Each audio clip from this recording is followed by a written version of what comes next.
Si Kamito Kasehaya, siya ay isang binatilyo, na napadpad sa kagubatan at sa di inaasahang pagkakataon, nakita niya si Claire na naliligo sa isang lawa. Sa dahilang maliit at hindi gaanong matambok ang dibdib ni Claire, inakala ni Cam ito na bata pa ito. Nagalit si Claire nang makitang tinitingnan siya ni Cam ito at ginamit ang kanyang espiritu ng apoy para atakihin ang binata. Habang nagagalit, na-realize ni Claire na nahubaran siya, kaya naman nakita ni Cam ito ang napakagandang katawan nito, kaya agad niyang tinakluban ang kanyang sarili. Sa pagtatangkang takluban ang kanyang sarili, hindi sinasadyang tinamaan ni Claire ang isang puno gamit ang kanyang latigo, na muntik nang bumagsak sa kanya.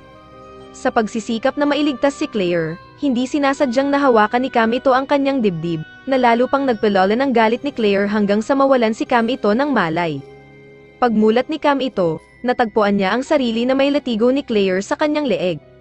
Sa kanyang pagmamasid, napansin niyang estudyante si Claire sa Holy Girls School na Orishia. At lalo siyang nagulat nang malaman na may liham siya mula sa punong guro ng paaralang iyon, na nag-aanyaya sa lalaki na mag-aral sa Orishia. Hindi maiwasan ni Claire na magtaka sa principal kung bakit inimbitahan niya si Cam ito. Gayunpaman, pinili niyang palayain si Cam ito mula sa pagkakapulupot ng kanyang latigo. Umalis si Claire at naghanap ng tahimik na lugar sa kagubatan upang kumalma bago subukang makipag-spirit contract.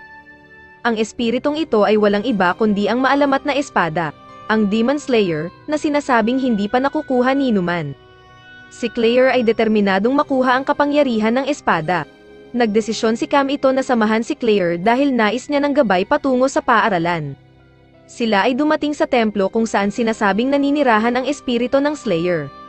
Matapos buksan ang templo, sila ay nakaharap sa isang espada na nakabaon. Sinubukan ni Claire na makipagkontrata sa espada, at sa simula ay nagtagumpay siya. Subalit, agad nilang napagtanto na ang tunay na espada ay biglang lumabas mula sa itaas at inatake silang dalawa.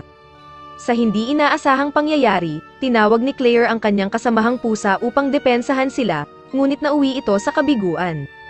Ang kanyang pusa ay nasugatan at siya mismo ay muntik ng masaksak sa likod. Hindi kayang panoorin ni Cam ito ang nangyayari kaya't kumilos siya agad, at sa pamamagitan ng tapang at determinasyon, matagumpay siyang nakapag-spirit contract sa espada at napasa kanya ito. Gayunpaman, agad siyang nawalan ng malay, nang magbalik siya sa kanyang kamalayan, nakita niya ang isang misteryosong marka sa kanyang braso. Samantalang si Claire ay nagagalit at naguguluhan sa kakayahan ni Cam ito na makagawa ng isang kontrata sa espiritu, isang kakayahang karaniwan lamang sa mga babae. Nagtataka si Claire kung si Cam ito ba ay ang hari ng mga demonyo o isang babae na nagkukunwaring lalaki. Nagpatuloy ang eksena patungo sa pagdating ni Cam ito sa paaralang Orishia, sa gabay ni Claire. Bagamat sinubukan ni Claire na panatilihin siya sa kanyang tabi, nakatakas si Cam ito at pumasok sa gusali ng paaralan. Ang kanyang biglaang paglabas ay ikinagulat ng mga estudyante. Sa tanggapan ng punong guro, narinig ni Cam ito ang isang usapan kung dapat bang tanggapin ang isang lalaking estudyante. Naramdaman ng tao sa loob ang presensya ni Cam ito at agad binuksan ang pinto. Sa kanyang pagkagulat, isang batang babae na si Alice, ang pinuno ng mga knights, ay halos atakihin si Cam ito ngunit pinigilan siya ni Miss Greyworth, ang punong guro ng Orishia.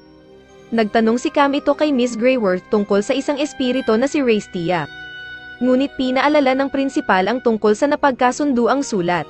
Samantalang si Claire, naghahangad na maging mas malakas ay biglang nakasalubong si Cam ito. Pinilit niya ito na maging servant niya sa kondisyon na papayagan siyang halikan siya. Pumayag si Claire ngunit agad nagbago ang isip ng mangyayari na ito.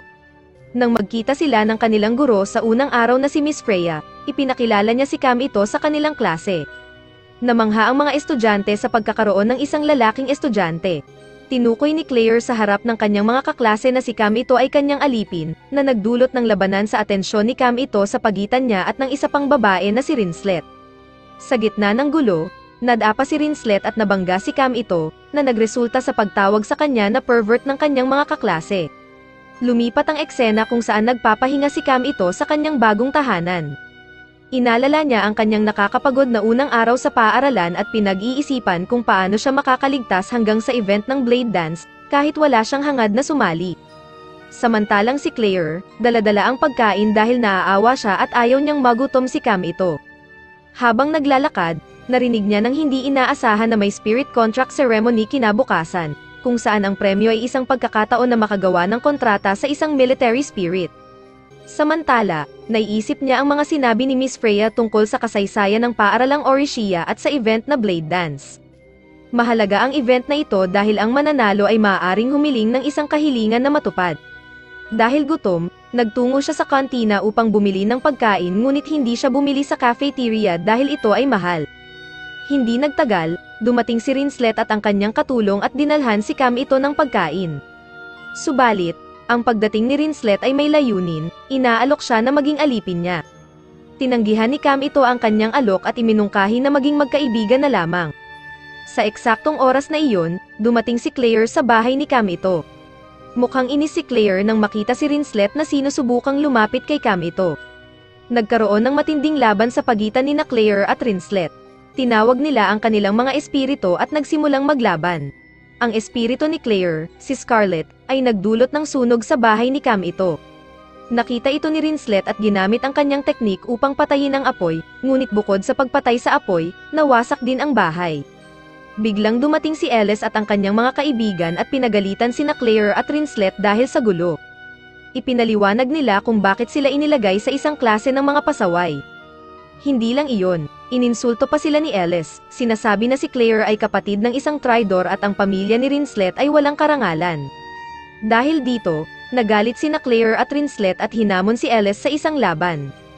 Pumayag si Ellis, ngunit iminungkahi niya ang isang laban na 3 laban sa 3, na nagpilit kay Cam ito na sumali sa laban-laban kay Ellis. Dinala ni Claire si Cam ito sa kanyang kwarto dahil wala na siyang matutuluyan at titira muna siya sa kanya. Makalat ang kwarto, nagdesisyon siyang ayusin ito kasama ang pusa ni Claire at aksidenteng nahawakan ang panty ni Claire. Sa gulat, itinago ni Cam ito sa kanyang pantalon. Tinanong niya si Claire kung bakit nais nitong maging malakas. Sinabi ni Claire na determinado siyang manalo sa Blade Dance.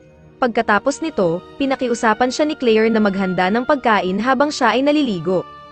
Habang nasa banyo, naabala si Claire ng isang biglang lumitaw na espiritu ng tubig. Nang marinig ang hiyaw ni Claire, agad tumulong si Cam ito. Matapos mapalayas ang espiritu ng tubig, natuklasan ni Claire na hawak ni Cam ito ang kanyang panty at agad siyang pinagalitan nito. Pagkatapos kumain, tinanong si Claire ni Cam ito kung bakit niya kailangang makahanap ng malakas na espiritu.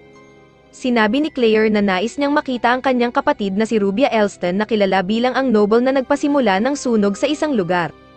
Kaya nais niyang malaman ang katotohanan at tanungin ng direkta si Rubia. Pumunta sila sa lugar na Astral Zero upang labanan si Ellis at nakita nila si Rinslet na nandoon na. Dumating din si Ellis at ang kanyang mga kaibigan, nagsimula na ang laban. Bagamat kamakailan lamang ni-release ni Cam ito ang kanyang espiritu matapos ang 3 taon, ang lumitaw ay isang maliit na espada. Naging matindi ang laban, ngunit tinalo ng koponan ni Cam ito ang 2 kaibigan ni Alice. Nalalapit na si Cam ito kay Ellis na agad namang ginamit ang kanyang pinakamalakas na teknik pero nawala ang kanyang konsentrasyon dahil pinuri ni Cam ito ang kanyang kagandahan. Hindi nagtagal, isang demon spirit na kilala si Cam ito ang lumabas mula sa kalangitan na ikinagulat ng lahat. Nagtaka si Claire at ang iba pa kung bakit nakapasok ang demon spirit sa Orishiya. Bagaman balak labanan ni Ellis ang demon spirit, pinigilan siya ni Claire at sinabi niyang siya ang makikipaglaban dito. May kumpiyansa si Claire na masusupil niya ito, ngunit pinayuhan siya ni Cam ito na huwag maging padalos-dalos.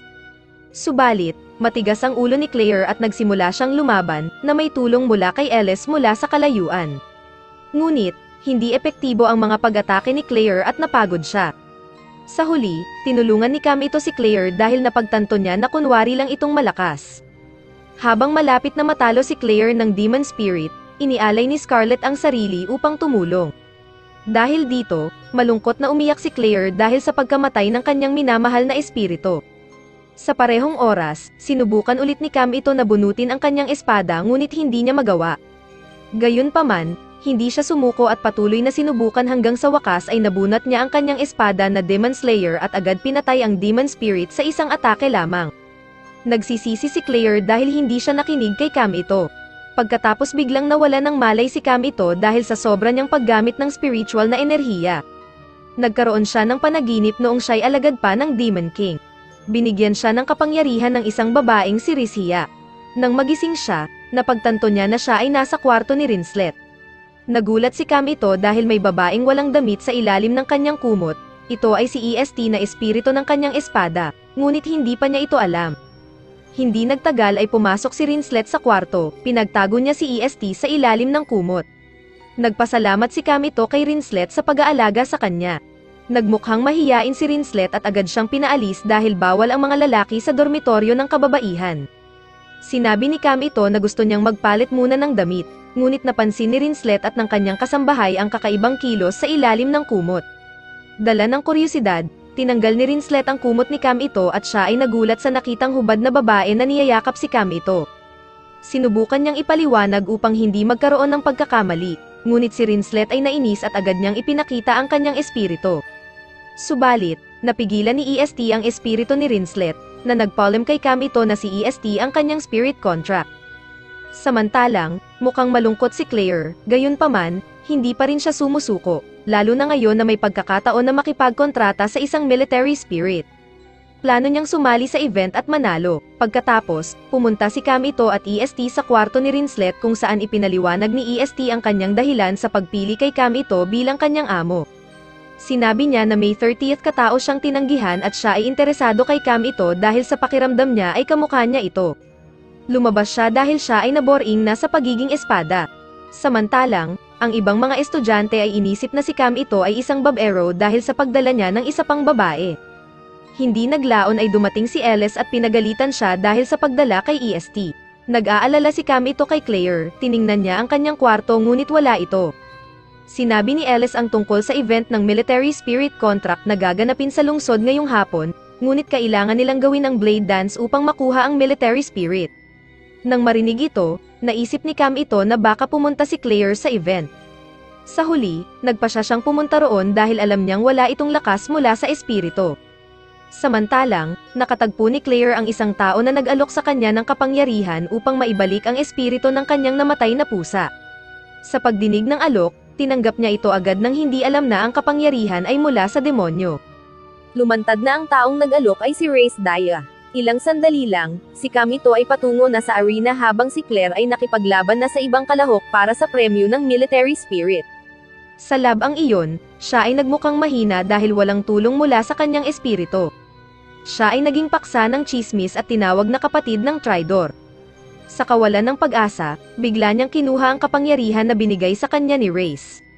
Lumabas ang espiritu ng pusa ni Claire kasama ng isang itim na aura. Ang kanyang mga kapangyarihan ay nagpabaliw sa ibang espiritu at agad na tumakbo palabas ang mga manonood.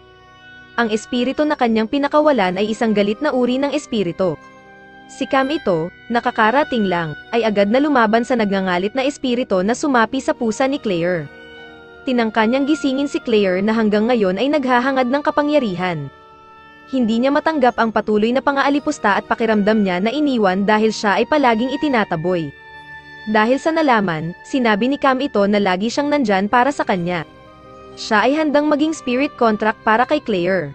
Sinabi pa niya na buhay pa si Scarlet at ang espiritu nito ay nag-evolve. Pagkatapos malaman ito, agad niyang binasag ang marka sa kanyang kamay habang si Cam ito ay inatake ang tatak sa noo ng espiritu ng pusa ni Claire, hanggang sa wakas, napagtagumpayan nila ang nagngangalit na espiritu. Si Cam ito ay nagtanong kung saan nakuha ni Claire ang kapangyarihan. Hindi nagtagal, dumating si Rizhia upang gulatin siya. Hindi niya maisip na si Rizhia ang nagbigay kay Claire ng lahat ng kapangyarihan at naging sanhi ng kaguluhan. Sabi ni Rizhia, ginawa niya lahat ito dahil sa kanyang mga hangarin. Sinubukan nitong atakehin siya pero matagumpay niyang inilagan. Sinabi ni Rizhia na hinihintay niya ito sa loob ng 3 taon. Pagkatapos sabihin iyon, umalis siya. Samantalang, ang espiritu na tinalo niya ay naging isang malaking golem na espiritu.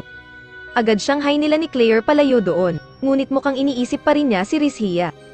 Hiniling ni Claire ang paliwanag tungkol kay Rizhia at lumabas na siya ay spirit contract ni Cam ito.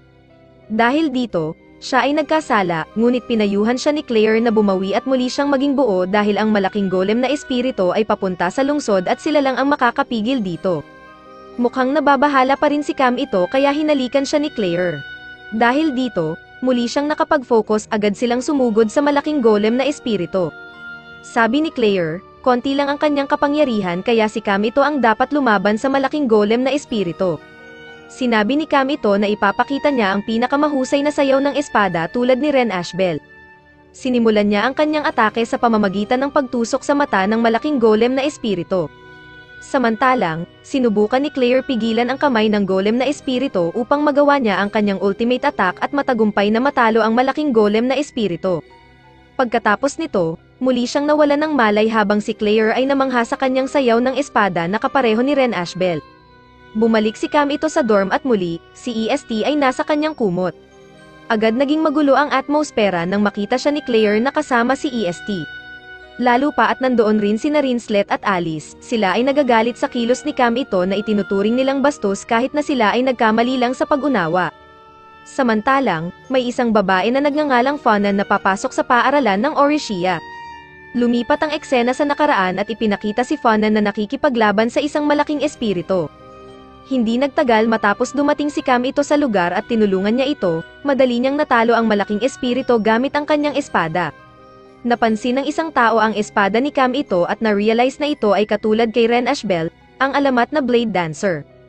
Hiniling ni Cam ito na panatilihing lihim ang kanyang pagkakakilanlan at pumayag naman ito. Pagkatapos, dinala niya ito palabas ng Astral Zero Woods. Doon, ipinaliwanag ni Cam ito ang kanyang dahilan sa pagsali sa Blade Dance event.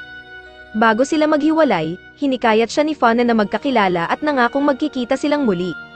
Sa ibang banda, pagkatapos magpagamot ng isang linggo, si Cam ito ay nagulat sa pagdating ni EST na nagseselos matapos makitang hinalikan niya si Claire. Naabutan sila ni Claire na kakatapos lang maligo at pinagalitan si Cam ito. Sumunod, makikita si Cam ito at ang kanyang mga kaklase na nagsasanay. Ayon kay Miss Freya, dapat ay 5 ang miyembro ng isang koponan, ngunit 2 lamang sila ni Claire. Sa tanghalian, tila galit pa rin si Claire sa kanilang pagkatalo. Dumating si Rinslet at sumama kina Cam ito at Claire. May dala-dala siyang balita tungkol sa isang bagong estudyante. Sinubukan ng katulong ni Rinslet na kumbinsihin si Cam ito na sumali sa koponan ni Rinslet. Sa huli, nagkaroon ng hindi pagkakaunawaan sina Claire at Rinslet patungkol sa pagkakaroon ng bagong kasapi sa kanilang koponan.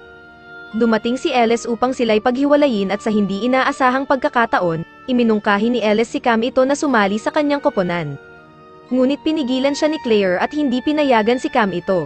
Napagtanto ni Cam ito na mas kailangan siya ni Claire kaya't tinanggihan niya ang alok ni Ellis.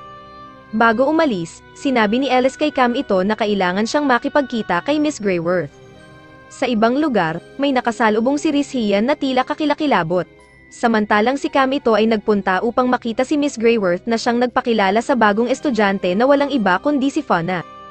Hindi maalala ni Cam ito kung sino si Fauna at napansin ito ni Fauna ngunit nag-atubili siyang ibunyag ang kanyang tunay na pagkatao. Ipinaliwanag ni Miss Greyworth na ang dahilan ng pagdating ni Fauna sa kanilang paaralan ay para sa isang mahalagang misyon. Kaya't inatasan ni Miss Greyworth si Cam ito at ang kanyang koponan na protektahan si Fauna. Ang lalaking nakasalubong ni Rishia ay sina Jeyo at Zaki na nagplano pumasok sa isang quarry. Sinabi ni Zaki na may hadlang siyang nararanasan papasok sa lugar dahil sa isang selyo. Samantalang si Cam ito ay nalaman lamang niya na si Fauna pala ay isang prinsesa kaya't agad siyang lumuhad sa harap niya. Ngunit sinabi ni Fauna na tumayo siya at ipinaliwanag na hindi na niya kinikilala ang kanyang titulo bilang prinsesa dahil ang kanyang pinanggalingan ay nasunog ni Rubia. Bagamat si Fauna ay nominado bilang susunod na pinuno, tinanggihan niya ito. Sinabi ni Miss Greyworth na may misyon si Fauna sa antas na S. Kaya hiningi ni Miss Greyworth kay Cam ito na suriin ang quarry dahil may ulat na madalas ang lindol doon na walang malinaw na pinanggagalingan. Nang makaalis si Cam ito at Fauna mula sa kwarto ng punong guro, lumantad na plano pala ni Miss Greyworth na pumasok si Fauna sa Orishia. Habang naglalakad kasama si Cam ito, inamin ni Fauna na sinadya niyang piliin si Cam ito bilang kanyang kasama at tinawag siyang Ashbel, ngunit tila hindi pa ito naaalala ni Cam ito. Hindi kalayuan sa kanila, tila may mga estudyanteng nachismis dahil napansin nila na malapit na naman si Cam ito sa isang babaeng estudyante dahil sa kanilang mga bulong. Nagpakita ng malambing si Fauna at sadyang niyakap si Cam ito. Sa parehong oras, dumating si Claire at nagselos sa kanila. Dinala ni Cam ito si Fauna sa magulong kwarto ni Claire. Doon, sinubukan ni Fauna na utusan si Cam ito sa pamamagitan ng pagbabanta na ikakalat ang sekreto na si Cam ito ay si Ren Ashbel. Hindi makatanggi si Cam ito, tinanong ni Fauna ang tungkol sa relasyon ni na Cam ito at Claire. Sinabi ni Claire na si Cam ito ay kanyang spirit contract. Sa pagkarinig nito, Nalaman ni Fauna na sigurado na naghalikan na sina Claire at Cam ito. Dahil sa selos, hinamon agad ni Fauna si Claire sa isang duel sa pagluluto. Nagumpisa sila sa pagluluto at pagkatapos ay nag-serve si Claire ng kanyang pagkain na tila sunog at hindi kaaya-aya. Sumunod ay ang pagkain ni Fauna na masarap, ngunit nang tikman ni Claire ang pagkain ni Fauna, bigla siyang nawalan ng malay. Nagpalit ang eksena at makikita si Cam ito sa banyo. Bigla ang pumasok si Fauna at inalok si Cam ito na maligo kasama siya. Subalit, ginising ni Claire sila at sa halip, siya ang sumama maligo. Naiinggit na naman si Fauna nang makita niya ang tatak ni Claire. Bigla ang dumating si EST upang ipaalam sa kanila na may panganib sa paaralan. Ipinakita na tinalo ng mga knights si Jeyo, na nagnakaw ng kanyang nais. Muntik nang mamatay si Ellis sa laban, ngunit sakto, dumating sina Cam ito at Claire upang tulungan siya. Nakatakas si Jeyo kaya't hinabol ito ni Cam ito at Claire. Sa gubat, nasorpresa sila ni Jeyo at nagkaroon ng laban. Ang dami ng espirito na kontrolado ni Jeyo kaya't naging malakas siya. Nalaglag si Claire at iniwan si Cam ito, napilitang sumali si Fauna sa laban pero natalo rin. Bago pa siya masaktan, iniligtas siya ni Cam ito pero nasugatan si Cam ito. Pinili ni Jeyo na tumigil at umalis habang nawalan ng malay si Fauna. Sa panaginip, naalala ni Fauna ang kanyang pagkakatalo kay Rubia Elston. May kasunduan siyang espiritu sa anyo ng robot pero tinalo ito ni Rubia. Nang magising si Fauna, pumasok si Cam ito sa kwarto niya para magtanong ng isang lihim, ngunit dumating si Claire. Kaya agad kinuha ni Cam ito si Fauna. Sa kabilang banda, si Rinslet, nakakakain lang sa cafeteria. Nakita si Cam ito na kasama si Fauna. Nagselos siya pero napigilan nang makita si Claire na mag-isa at tila balisa. Pinayuhan ni Rinslet si Claire tungkol sa kanyang mga alalahanin. Habang naglalakad sa gubat si Cam ito at Fauna, tinanong muli ni Cam ito si Fauna tungkol sa kanyang tunay na pagkakakilanlan. Binigyan siya ni Fauna ng clue at naalala niya ito. Mukhang nabigo si Fiona dahil hindi siya nakita ni Cam ito noong oras na iyon. Ang kahulugan ni Cam ito kay Fauna ay malaki dahil siya ang kanyang unang pag-ibig. Sa ibang banda, sinabi ni Rinslet kay Claire ang gagawin, at ipinasok siya sa team ni Claire pansamantala. Matapos tanggapin ni Claire ang mga kondisyon, ipinaliwanag ni Rinslet kung paano matutulungan si Claire. Bumalik ang eksena kay Fauna at Cam ito kung saan humingi ng paumanhin si Fauna kay Cam ito dahil ginamit siya. Ang kanyang layunin ay upang manalo sa Blade Dance event upang maisakatuparan niya ang kanyang pangarap na maging prinsesa muli. Hindi naglaon, nahuli ni Ellis at ng kanyang mga kaibigan si Cam ito at Fauna, ngunit sinadyang maging malambing si Fauna kahit pinagsabihan siya ni Ellis. Layunin ni Ellis at ng kanyang mga kaibigan na habulin si Jeyo sa quarry. Ginagawa niya ito para sa paghihiganti dahil nadungisan ang pangalan ng mga knights sa pagkatalo kay Jeyo. Inaalok ni Cam ito si Ellis ng tulong dahil pareho ang kanilang layunin. Samantalang, mukhang hindi mapakali si Claire habang susubok sa paraan na sinabi sa kanya ni Rinslet. Ngunit nang gustuhin niyang subukan itong muli, pumasok si Cam ito sa kwarto kaya naging kakaiba ang atmosfera. Sa kalaunan, nagdesisyon siyang isara ang pinto at umalis. Kinabukasan, handa na si Cam ito sa kanyang misyon ngunit nagulat siya nang makita si Rinslet na sumama. Ipinaliwanag ni Claire na maaaring makatulong si Rinslet sa kanila at tinukso pa siya nito. Hindi naglaon, dumating si Fauna ngunit mukhang hindi niya makontrol ang kanyang kabayo. Nagulat din si Cam ito na hindi marunong sumakay sa kabayo si Fauna kahit isa siyang prinsesa. Nagpalit ang eksena at dumating ang team ni Cam ito sa quarry. Sa gabi, nagdesisyon silang tukuyin ang lugar at natuklasan ang isang templo. Hindi nagtagal, narinig nila ang tunog ng labanan mula kay Ellis at sa kanyang team na nakikipaglaban kay Jeyo. Lumalabas na maraming beses nang natalo si Ellis at ang kanyang mga kaibigan. Hindi siya makalaban pabalik dahil mabilis na pinipigilan lahat ng kanyang mga atake ni Jeyo. Nang handa na si Jeyo na tapusin si Ellis, dumating si Cam ito at ang iba upang pigilan si Jeyo. Dito nagsimula ang tunay na labanan, sumalakay si Cam ito kay Jeyo at sila ay nagsagawa ng matinding laban gamit ang kanilang mga espada. Tinanong ni Cam ito si Jeyo sa kanyang tunay na layunin. Sumagot si Jeyo na nais niyang talunin si Cam ito upang malaman kung sino ang tunay na Demon King. Mukhang walang pakialam si Cam ito sa sagot ni Jeyo at winasak niya ang ilan sa mga espada ni Jeyo. Gayunpaman, marami ang mga espiritu na hawak ni Jeyo kaya't natalo si Claire dahil hindi niya kayang labanan ang kapangyarihan ni Jeyo. Sinubukan din ni Rinslet na atakihin si Jeyo, ngunit madali niyang naiwasan ang atake at ibinalik ito kay Rinslet. Patuloy na lumalaban si Cam ito ngunit unti-unti nang lumiliit ang kanyang espada dahil sa pagkawala ng maraming kapangyarihan ng espiritu. Nakita ito ni Jeyo at sinabing si Cam ito ay hindi na katulad ng dati. Napagtanto ni Jeyo na may pagkakataon siya at maghanda upang tirahin sina Fauna at Ellis. Hindi na nahimik si Cam ito at sinubukang labanan ang atake ni Jeyo pero itinulak siya pabalik. Tinalo sila at balak kunin sila lahat ni Jeyo, gayunpaman, nakatayo pa rin si Fauna at agad siyang tumira ng Bloodstone na kanyang itinatago. Ang kanyang atake ay nagpilit kay Jeyo na umurong. Pagkatapos ng labanan, nalaman nila na walang spirit contract si Fauna at ang kanyang tanging kapangyarihan ay mula sa Bloodstone. Dahil dito, tinanggihan ni Fauna ang pagiging tagapagmana ng hari. Pinasok niya ang Orishia dahil sa kapangyarihan ng Bloodstone. Ginamit din ito ni Fauna upang makasali sa team ni Cam ito dahil nais niyang sumali sa Blade Dance event at manalo. Sinabi ni Claire na puno ng hindi kahangahangang tao ang team ni Cam ito, ngunit sa palagay ni Fauna, tanging team lamang ni Cam ito ang tatanggap sa kanya. Itinuloy nila ang misyon, ngunit hindi na makakapagpatuloy sina Ellis at Rinslet dahil sa malubhang pinsala. Kailangan agad esil ang lugar bilang utos ni Miss Greyworth. Samantalang, nadismaya si Jeyo dahil sa kanyang kabiguan na talunin si Cam ito. Andoon si Race Daya at sinabihan si Jeyo na ang tunay na Demon King ay si Cam ito. Ngunit tinanggihan ito ni Jeyo at nanindigan siyang siya ang tunay na tagapagmana ng Demon King. Hindi nagtagal, naabot na ni Cam ito at ng iba pa ang kanilang destinasyon. Sa palagay ni Cam ito, hindi si Jeyo ang Demon King, tumugon din si EST sa mga sinabi ni Cam ito na siya ang tunay na Demon King. Biglang lumitaw si Jeyo sa harap ni Cam ito kaya sila muli ay nasangkot sa labanan. Sa simula, mukhang mas matibay si Cam ito pero nalantad ang kanyang espada sa laso ni Jeyo kaya't nagkaroon ng pagkakataon si Jeyo na tusukin siya. Nang mapaligiran, sinubukan ni Cam ito na patuloy na makipag-usap kay Jeyo upang makabili ng oras. Sa wakas, dumating si Claire upang tulungan si Cam ito.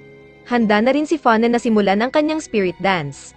Nang magsimula siyang sumayaw, unti-unti nang lumalabas ang mga espiritu mula sa katawan ni Jeyo. Hindi ordinaryo ang kanyang katawan dahil ito ay parang sisidlan para sa mga espiritu upang siya ay magkaroon ng mas malakas na kapangyarihan. Pagkatapos ay lumapit si Race Daya at sinabi niyang nais niyang gisingin ang tunay na kapangyarihan ni Cam ito. Bagamat hindi sumusuko si Jeyo, wala siyang pakialam kung sino ang tunay na Demon King. Hiling ni Jeyo ang tulong ni Rishia, at handa itong ipahiram ang kanyang espada sa kanya. Ginawa ito ni Rishia upang gisingin ang tunay na kapangyarihan ni Cam ito. Sinundan ni Jeyo si Fauna, ngunit napigilan ni Cam ito ang atake ni Jeyo. Naramdaman ni Fauna ang pagkakasala dahil palaging pinoprotektahan siya ni Cam ito. Sinubukan niyang kunin ang kanyang spirit contract na isang malaking robot. Nagtagumpay siya sa pagkuha ng kanyang spirit contract at pinagsanib nilang lakasan upang talunin si Jeyo. Bumalik ang eksena kay Cam ito na gising na sa kanyang kwarto. Pag-alis ng kumot, nakita niya si EST sa ilalim nito. Sinabi ni EST na kailangan niyang malapit kay Cam ito upang makuha ang kanyang espiritu. Sa parehong oras, kakatapos lamang maligo ni Claire at nasilayan silang dalawa. Nagselos siya at agad sinuntok si Cam ito, lumipat ang eksena sa nakaraan at ipinapakita ang 13 taong gulang na si Ellis na nanonood ng Blade Dance game. Ang laban ay sa pagitan ng kapatid ni Ellis na madaling natalo ni Ren Ashbel na kaparehong edad kay Ellis. Pagkatapos mapanood ang laro, naging interesado si Ellis kay Ren Ashbel. Sa susunod na eksena, bagong gising si Cam ito at bigla niyang narinig ang mga boses ni Claire at Fauna sa kusina. Pareho silang gumagawa ng tsokolate dahil kinabukasan ay Valentine's Day. Tinanong sila ni Cam ito kung para kanino ang tsokolate dahil puro babae ang nasa akademya, ngunit hindi sila sumagot. Sa kabilang banda, nakipag-usap si Miss Freya kay Miss Greyworth tungkol sa team ni Cam ito na hindi pa kumpleto. Curious si Miss Freya tungkol sa tunay na pagkatao ni Cam ito, ngunit hindi dinidetalye ni Miss Greyworth at sinabing babalik sa paaralan ang kanyang kapatid na si Alice para sa Blade Dance event. Binanggit din ni Miss Freya na maraming ilegal na mga ngalakal ang nagbebenta ng spirit seals sa gitna ng lungsod dahil sa nalalapit na Blade Dance event. Samantalang si Cam ito ay sumali sa isang spar upang itaas ang kanyang ranggo. Muling nagkompetensya sina Cam ito at Claire laban sa parehong kalaban, kaya madali nilang natalo ito. Gayunpaman, hinamon din sila ng espiritu ng tubig, ngunit natalo ito ni Fauna. Umabot sila sa ikatlong pwesto at iniwan ang laban-laban sa team ni Ellis na nasa ikalawang pwesto habang ang unang ranggo ay ang kapatid ni Ellis. Matapos ang laban, inimbitahan ni Fauna si Cam ito at ang iba upang ipagdiwang ang kanilang panalo bilang team. Sa parehong oras, dumating si Rinslet at pinaalis ang mga estudyante. Inimbitahan niya si Cam ito at ang iba pa na kumain. Sa una, tumanggi sila ngunit pinakiusapan sila ni Rinslet kaya sumama sila.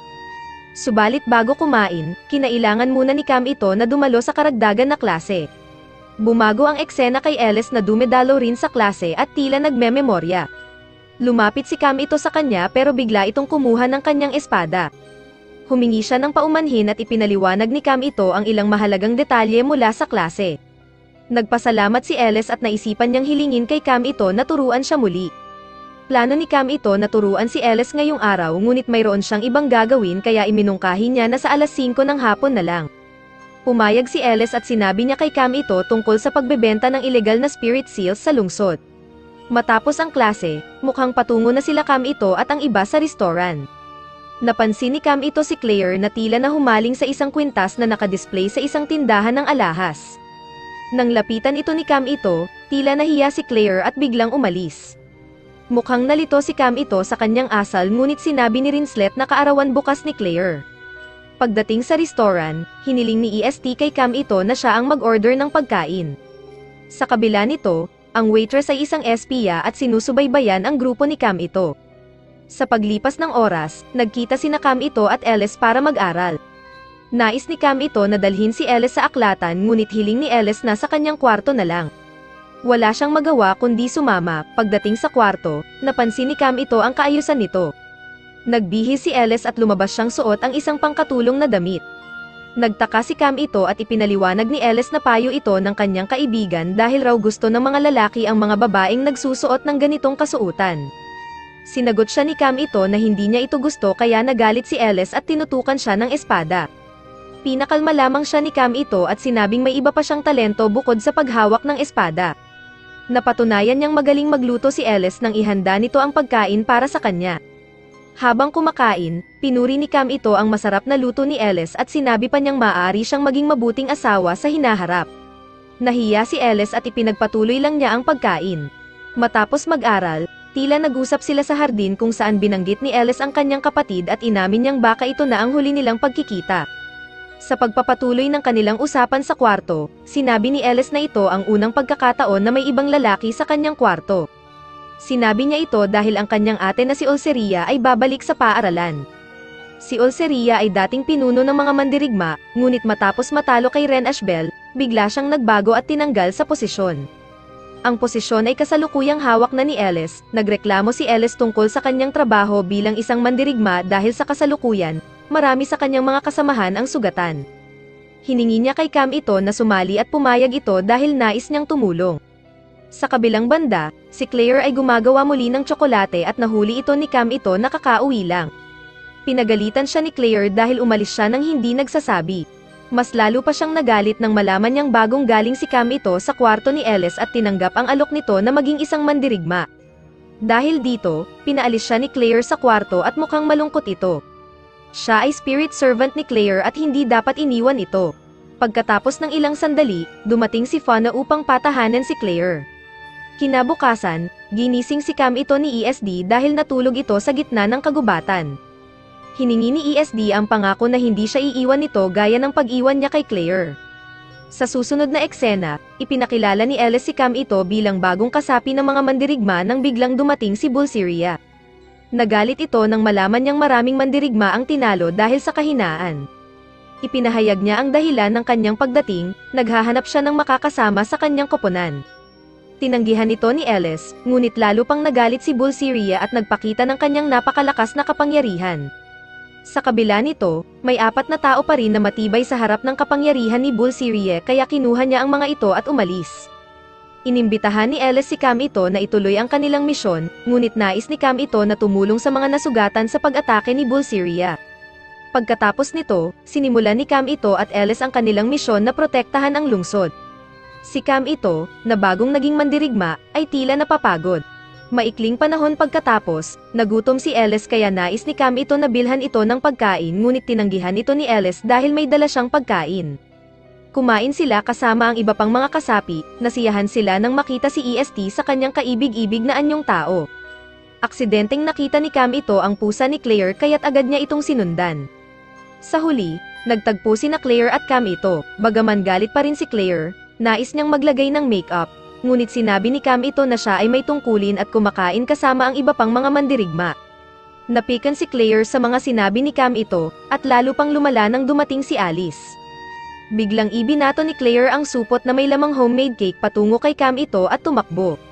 Napansin si Claire ng dalawang estudyante na gustong gumanti sa kanya. Sa parehong panahon, lumitaw ang isang babae na nagpapanggap bilang waitress sa isang restaurant noong nakaraang araw. Mukhang balak niyang gamitin ang dalawang estudyanteng galit kay Claire.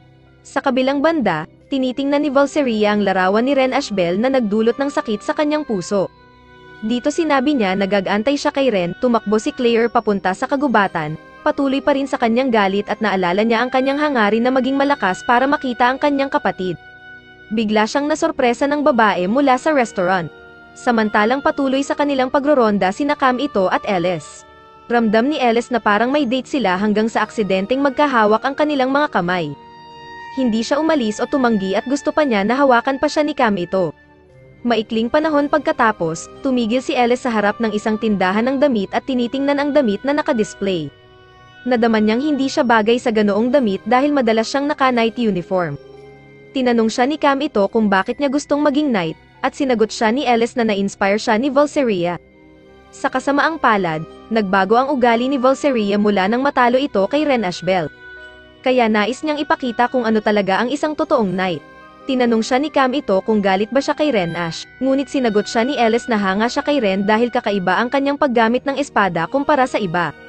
Ramdam niya na ginagawa ito ni Ren para sa ibang tao at hindi para sa kanyang sarili. Lumuwag ang loob ni Cam ito sa kanyang narinig at inimbitahan niya si Ellis na samahan siya sa tindahan. Samantalang si Claire ay malapit ng mabiktima ng kalaban, ngunit nakatakas ito. May dalawang estudyante na tinalo dati ni Claire at agad nilang pinalaya ang kanilang spirit contract. Bumili si Cam ito ng regalo para sa kaarawan ni Claire, at doon nadama ni Ellis na hindi siya kinamumuhian ni Claire dahil binigyan din siya ni Claire ng tsokolate. Matapos iyon, may malakas na pagsabog sa kalagitnaan ng lungsod kaya dali-daling tumungo roon sina Cam ito at Ellis. Pagdating doon, may malaking spirit na nakita na nasumpa. Nahihirapan sina Komito at Alice na labanan ang spirit na iyon. Tumulong si Cam ito sa isang maliit na batang babae na siyang aatakihin kaya siya ay nasugatan. Na-realize ni Cam ito na siya lang ang makakatalo sa spirit na iyon kaya pinilit niya ang sarili at sinubukang atakihin muli ang spirit. Tinulungan din siya ni Ellis pero wala sa kanilang mga atake ang umubra. Nang siya ay maipit at malapit ng atakihin ng isa pang spirit, biglang dumating si Claire kasama ang kanyang spirit.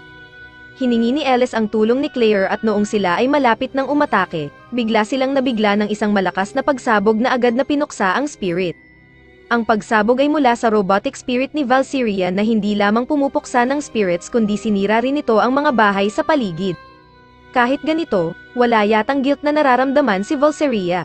Sinabi ni Valseria na hindi karapat-dapat si Ellis na maging isang knight. Lubos na nainis si Cam ito sa mga sinabi ni Valseria. Gusto ni Cam ito na bawiin ni Valseria ang kanyang mga sinabi ngunit pinatulog siya ni Valseria. Ang eksena ay lumipat kay Cam ito na bagong gising at kumakain ng tsokolate ni Claire. Sa parehong panahon, dumating si Claire sa kwarto, pinuri ni Cam ito ang cake ni Claire na lasang masarap. Pagkatapos, binigay niya ang regalo para sa kaarawan ni Claire. Ipinaliwanag niya na naging knight siya kasama si Ellis para kumita at makabili ng regalo para sa kanya. Humingi ng paumanhin si Claire sa kanilang pagkakamali. Noong sila ay malapit ng maghalikan, biglang dumating si Fauna. Sinabi ni Fauna na maglalaban ang kanilang koponan bukas laban sa koponan ni Valseria. Dahil sa narinig, napansin ni Cam ito na mayroon siyang inihandang plano upang talunin ito, ngunit kailangan niya ng isang tao na makakapag-atake mula sa malayo sa parehong oras. Si Rinslit ay pumasok sa kwarto at nakinig sa plano ni Cam ito. Nagboluntaryo siyang sumali sa koponan ni Cam ito dahil may kakayahan siya sa long-range attack. Samantalang si Ellis, tila nawawala sa pagmumuni-muni habang tinitingnan ang kanyang kwarto at iniisip ang mga salita ni Valseria. Hindi naglaon, dumating si Claire upang pagaanin ang loob ni Ellis upang muling bumangon bilang isang knight player. Inaya ni Claire si Ellis na sumali sa kanyang koponan. Sa una, tumanggi si Ellis dahil may sarili na siyang koponan. Subalit, pumasok ang dalawang kasamahan ni Ellis at sinabing sila'y kasalukuyang nagpapagamot at hindi makakadalaw sa Blade Dance event. Sinabi ni Ellis na nangako silang lalaban ng magkasama, ngunit dahil sa kalagayan ng kanyang koponan, wala siyang magagawa kundi sumali kay Claire. Sa kabilang banda, si Valseria ay nagmamadaling lumaban kay Ren Ashbel. Hindi nagtagal, ang babae na sumalakay kay Claire ay dumating at tila magkakilala sila. Alam din ng babae ang sakit sa puso ni Valseria, samantalang si Ellis ay nakipagkita kay Cam ito na mas mabuti na ang kalagayan. Siya'y masaya na nais sumali ni Ellis sa kanyang koponan. Ngunit pinagbawalang lumaban ni Claire si Komito dahil sa hindi pa siya handa. Binigyan siya ni Ellis ng tsokolate at naniniwala silang matatalo nila si Valseria. Nang dumating ang araw ng laban, sinabi ni Ellis na ipapakita niya kay Valseria ang galing ng kanyang mga knight. Pagkatapos, ang dalawang koponan ay pumasok sa Astral Zero. Ang koponan ni player ay gumagawa ng plano nang biglang pumasok si Valseria, sinabing sapat na siya lamang upang labanan ang apat sa kanila. Binomba sila agad ni Valseria ngunit nailigtas sila ni Rinslet gamit ang kanyang mga pana. Ginamit ni Fauna ang kanyang robotic spirit upang pigilan si Valseria. Sinubukan ulit nilang atakehin si Valseria ngunit mukhang malakas pa rin siya. Sinabi ni EST na kailangan nila ng malakas na kapangyarihan upang matalo si Valseria. Nagpatuloy si Valseria sa kanyang matinding atake, hanggang sa hindi na kayang pigilan ng robotic spirit ni Fauna ito. Nagdesisyon si Claire na kuhanin ang pansin ni Valseria, at sa pagkakataong iyon, tinamaan siya ng apoy mula kay Claire at ng pana mula kay Rinslet. Dahil dito, nagsimulang magkaroon ng mga bitak ang robot ni Valseria. Sinamantala ito ni Ellis at napabagsak niya ang robot. Ngunit, hindi pa sumusuko si Valseria at muling bumangon. Ngunit, biglang lumabas ang itim na aura mula sa robot spirit ni Valseria. Si Valseria ay may tatak ng sumpa subalit hindi niya ito kayang kontrolin hanggang sa atakihin niya ang kanyang mga kasamahan. Sa kabilang dako, hiniling ni Miss Freya kay Miss Greyworth na itigil agad ang laro, ngunit ipinagpilitan ni Miss Greyworth na ipagpatuloy ito. Bumalik ang eksena sa Astral Zero kung saan sina Claire at ang iba pa ay nilalamon ni Valseria. Kahit si Cam ito ay hindi makapigil at nagnanais tumulong. Ipinaalala ni EST kay Cam ito na kakaunti na lamang ang kanyang lakas dahil hindi matatag ang kanyang katawan. Ngunit, nanatili siyang matapang at gagamitin ang kanyang natitirang kapangyarihan. Samantalang si Ellis ay handang lumaban kay Valseria ngunit hindi siya makagawa ng hangin dahil nilunok na ito ni Valseria. Bago pa man tapusin ni Valseria si Ellis, dumating si Komito upang iligtas siya. Galit si Claire dahil pinipilit ni Komito ang kanyang sarili ngunit tinukoy niya na siya'y okay. Hinamon niya si Valseria na labanan siya, bagamat sugatan, buo pa rin ang loob ni Cam ito at sa tulong ni Fauna at ng kanyang healing magic, naging maayos siya. Nagtagumpay sila na talunin si Valseria at napagtanto ni Valseria na si Cam ito pala ay si Ren Ashbel, ang tao na tumalo sa kanya noon. Matapos ito, nahulog sa kalusugan si Valseria, ang babae na nagpanggap bilang waitress at Valseria ay si Vivia. Siya ang nagbigay ng masamang espiritu sa puso ni Valseria. Interesado si Vivia kay Cam ito, ngunit hinarap siya ni Miss Greyworth. Napag-alaman na si Vivia ay dating alagad ni Miss Greyworth. Tinapos ni Miss Greyworth si Vivia habang pinapanood ni Razhia. Sinabi ni Razhia na gagawin niya ang lahat upang hindi sumunod si Cam ito kay Miss Greyworth. Ang huling eksena ay tungkol kay Cam ito at sa iba pa na nagse-celebrate sa kanilang tagumpay. Habang si Cam ito ay laging nililigawan ng mga babae, siya ay namangha nang makita ang bagong bihis na si Ellis. Sinabi ni Ellis na napatunayan na niya ang kanyang sarili bilang isang knight. Si Valseria ay dadaan sa paggamot para sa kanyang sakit sa puso. Ang kwento ay nagtatapos sa isang cliffhanger kung saan sina Cam ito at ang iba pa ay napagkasunduan na maging representative ng paaralan ng Orisia sa Blade Dance event,